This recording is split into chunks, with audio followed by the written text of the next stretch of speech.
بسم اللہ الرحمن الرحیم۔ السلام علیکم۔ نظر کی کمزوری کا وظیفہ۔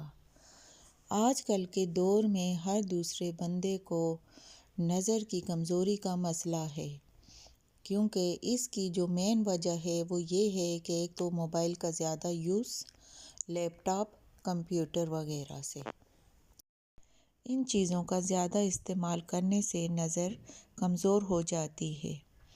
آج میں آپ لوگوں کے لیے ایک خاص وظیفہ جو کہ نظر کی کمزوری سے متعلق ہے وہ لے کے آئی ہوں۔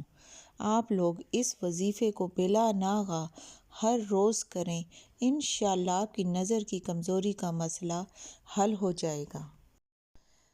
اس وظیفے کا طریقہ یہ ہے کہ ہر فرض نماز کے بعد اول و آخر 3 بار درود شریف پڑھنا ہے، اور درمیان میں آپ نے یہ آیت پڑھ لینی ہے، فَكَشَفْنَا عَنْكَ غِطَاءَكَ فَبَصَرُكَ الْيَوْمَ حَدِيدٌ۔